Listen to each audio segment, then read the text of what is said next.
Hey GED students, when Blue Moon sent me this problem in a YouTube comment, I knew that I needed to do it right away, even though I kind of have a long list of help videos to make. So if you've been waiting for one, I'm sorry.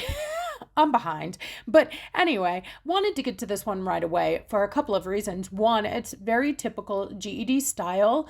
They like to give you geometry problems where they either give you the area or the perimeter or the volume and ask you to work backwards to find a missing dimension. And the reason why I liked this one so much is that it's simple enough that even if you struggle with algebra, you can handle it using basic arithmetic, but it's also a great stepping stone to build your algebra skills. And so I'm going to do it both ways. And some of you guys get a little mad at me like, Kate, why can't we just do this the easiest way? Why do you want to do things multiple ways all the time? And what I'd like to show you is that the arithmetic and the algebra are actually the same thing, even though we write about it a little differently. And I'd also like to show you the algebra, not because it's the easier way, but because this is a stepping stone skill into the problems where you do need the algebra. Okay, so by practicing this, we'll strengthen our algebra muscles in order to be better equipped when we get to problems that we couldn't solve with just basic arithmetic. All that to say, let's go take a look. It says Janet has 45 square foot tiles with which to create a patio. Okay, straightforward. She's making a patio. If she wants the length of the patio to be 9 feet, how many feet wide can she make it? All right, so I think a huge part of this problem just comes in understanding some simple language. So let's start with, what are they asking me to do or to find? Let's go straight to the question here. So we can see the question says, how many feet wide can she make it? So we're looking for the width of the patio. Now, I like this problem because it can be solved by drawing a little diagram if you know what this word means. Janet has 45 square foot tiles. Do you know what a square foot is? A square foot is just like we said, square. That's 1 foot all around. So basically, it's 1 foot long and 1 foot wide. That's what I mean by a square foot. And this is a tile. So I have a bunch of these tiles, like for the floor, to lay down. And we don't really need algebra or even arithmetic. We could draw ourselves a little picture. So it says she wants the length of the patio to be 9 feet. So of course, guys, if we want the length of the patio to be 9 feet, and each one of these squares here is 1 foot wide, I could literally just draw 9 squares in a row to get the first edge of my patio. And you'll have to excuse my not very pretty squares. So you can feel sorry for all my geometry students back when I was a high school teacher. So 1, 2, 3, 4, 5, 6, 7, 8, one more. There we go. 9 feet wide. So we've used up 9 of our tiles. It's 9 feet. Oh, I'm sorry. She wants the length of the patio to be 9 feet. So we're 9 feet long and we want to figure out, well, how wide can we go? Now, of course, if you make your patio, we generally go in rectangular shapes, right? We don't suddenly like put a square over here and a square over there. I mean, just as a general rule, if you don't see any clues to tell you otherwise, assume we're looking at a rectangular shape. So what I could do is I could literally just keep drawing these rows to build up the width of my rectangle. So look, now I've used 9 in the first row and 9 in the second row for a total of 18 of my tiles. And let's just keep going. Imagine I'm tiling until I run out of tiles, really. Next 9 here would give me 27, right? I'm just counting by 9s. And again, another row, and I'm up to 36. Okay, and even if you can't count by 9s, you could literally count these tiles, right?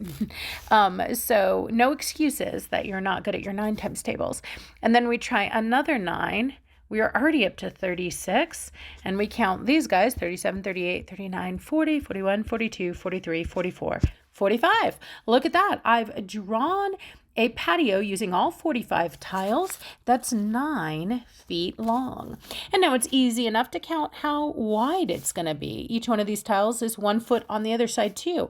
So 1, 2, 3, 4, 5.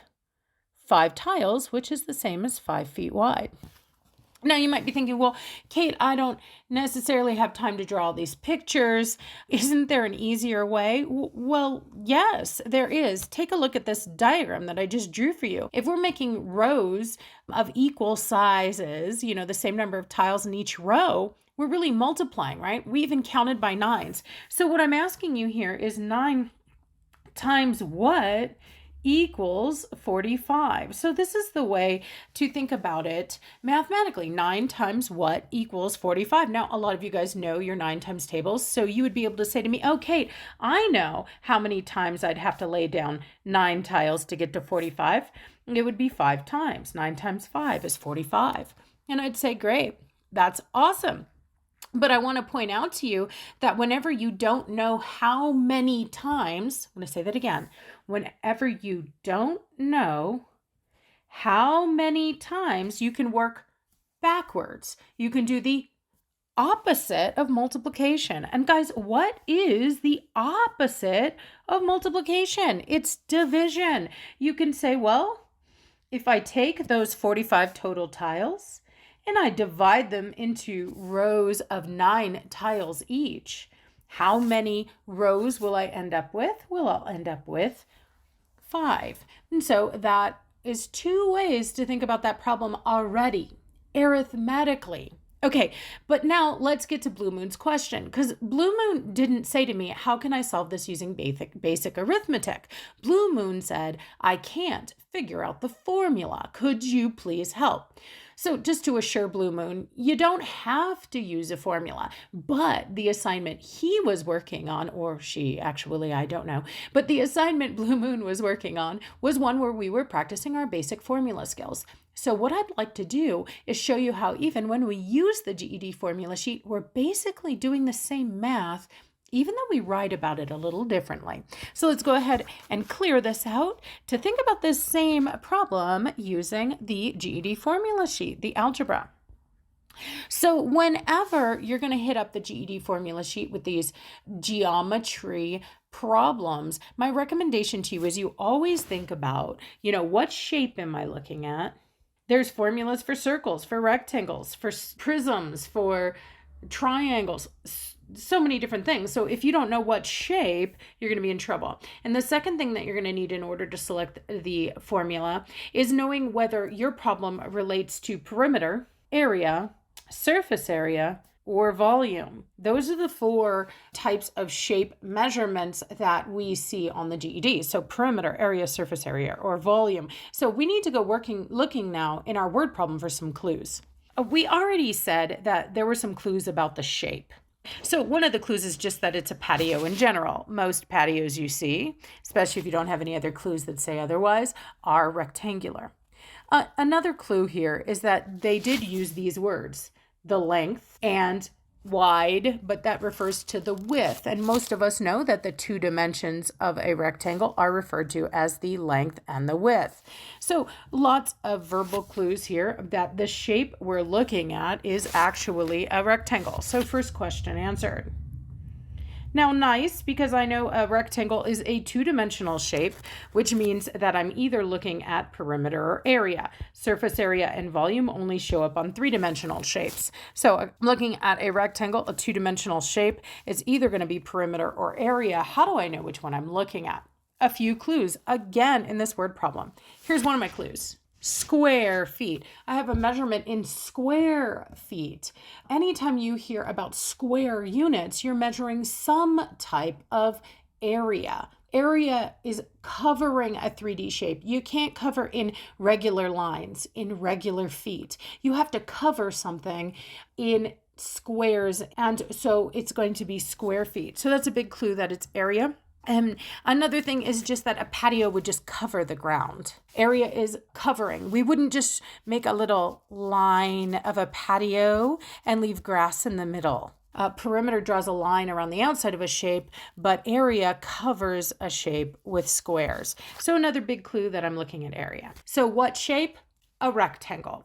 And what thing about this shape are we looking at? We're looking at area. So I would go straight to my GED formula sheet. Area is the very first section on the formula sheet, and we see the area of a rectangle formula is very simple. It says to find the area, you take the length times the width. And now whenever we're using a formula, after we do the work to choose our correct formula, that's what we just did. We chose the correct formula by determining the shape and what type of measurement I was looking at. But our next step is always to substitute in any known values, the numbers that the problem gave me. So what information does this problem give me? Let's go looking for the numbers we know. First number I see is this 45. It's not enough to just know what it is, a 45, and just plug it somewhere into the formula. You guys have a really bad habit of just deciding what these numbers are without even reading the problem and just plugging it in random, willy-nilly. It's super important that you know what it is. Notice that these 45 are the square feet. The 45 is the square feet. Therefore, the 45 is the area. Square units always, always, always, always refer to area. Could be surface area or regular area, but it's always area. And so this 45 is the A. Make sure that when you rewrite your formula, you trade out your A for a 45. You guys have a bad habit of assuming all the numbers go on the right-hand side. Not necessarily, okay? They go where they belong. So if it's the area, it goes in place of the A. Let's see, what's the next number I know? Let's see, if she wants the length of the patio to be 9 feet. Okay, so this 9, what is this? Well, it says she wants the length of the patio to be 9 feet. That 9 is the L. So where I once saw it, L, I'm going to replace that L. I'm going to substitute it out for a 9. Notice the L isn't there anymore because I substituted it for a known value. Now, let's take a look. What are we looking for? Well, the question says how many feet wide. So W is the thing we're looking for. When we don't know something, when we don't know a number in algebra, that's when we use a letter. So I'm going to put this W down here. And now what I want to point out to you is this is the exact same thing that we had written earlier. Even though it looks a little different to you, you guys freak out at the sight of this W. I would like you to breathe through it, and I just want to show you that this is the exact same statement I wrote earlier. Take a look. It says 45 is equal to 9 shoved up against a W. Well, what does it mean when two things are shoved together in math? When a 9 is shoved up against a W, it means they're multiplying. So what I'm saying here is 45 is equal to 9 times some number. Guys, that should sound super familiar to you because we said to ourselves, one way to solve this is to say 9 times what equals 45. That's exactly what this statement says. It says there is a number W that if you multiply it by 9, the answer, it will equal 45. Now, if you just know that number, you're great. You can go ahead and say, oh, I know what number W would have to be. It would have to be 5. But what if you didn't know that? What if you read this statement and it didn't make any sense to you and you were like, Kate, can we just do it the way we did in algebra class and solve this equation? Well, sure, absolutely, we sure can. Let's go ahead and take a look at this. 45 equals 9W. And how would we solve that using your algebra methods? Well, remember that when we're solving, we're trying to get a letter, in this case, W alone, which means we have to get rid of any numbers that are hanging out on W's side of the equation. So who's over there with W? That's a 9. We're going to need to get rid of that 9. Mathematically, if you want to get rid of something, you have to do the opposite. Let me say that again. Mathematically, if you want to get rid of something, you have to do the opposite. Well, what are this 9 and W doing? They're multiplying. And so if I want to get rid of it, I have to do the opposite of multiply. I have to take this 9 and literally divide it away. Now, we can do whatever we want to an equation. That's the basic algebra skill I really need you to understand. We can do whatever we want to an equation as long as we do it here to both sides. So if I divide the right-hand side of the equation by 9, I must also divide the left-hand side of the equation by 9 to keep my two sides equal. As long as I do the same thing to both sides, the two sides are going to remain equal. And now take a look. 9 divided by 9 leaves me with just one W, just a single W. I write W down. And why is that? Because multiplying by 9 and dividing by 9 are opposites. They cancel. And then there's the math to do. And take a look at it. 45 divided by 9. That's what a fraction bar there means. It means divided by. And what's 45 divided by 9? It's 5. And so what I just learned here is that the width would have to be equal to 5. But interesting, look at the math I did. In order to figure it out, I ended up doing the opposite of multiply. I divided by 9. It's just like our second way we arithmetically tried to solve our problem last time. We said 45 divided by 9 equals what? And of course it equals 5. So whether you write about this the way we did in elementary school, or you write about this the way we do in algebra class, you're really doing the same math. And you're going to get to the same answer, even though you took a slightly different journey. Okay, so we drew a picture. We solved it arithmetically 2 ways. We used a formula and then solved it algebraically. I mean, so many different approaches to the exact same problem. But no matter which way we do it, the width of this sucker would have to be 5 feet. If you have any questions about this or any other GED math topic, be sure to drop it in the comments and I'll do my best to answer it. I just want to send a quick shout out to everybody who supports me and my work and Light and Salt Learning and all the GED students across the world who benefit from that. And I want to also share with you 2 new cool opportunities for people who give to Light and Salt Learning. So first thing is a thank you to my patrons, and I have a new level of patronage that is for you teachers.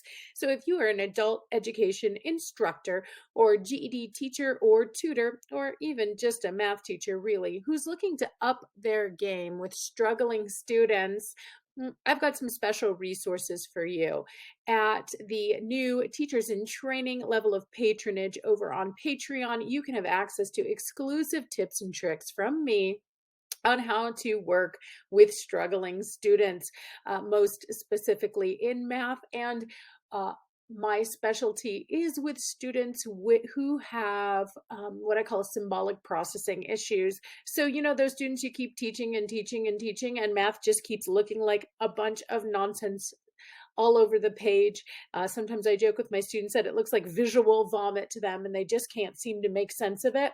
Those are my people, and those are the ones I want to help equip you to work with. So join this Teachers in Training level of patronage for $15 a month.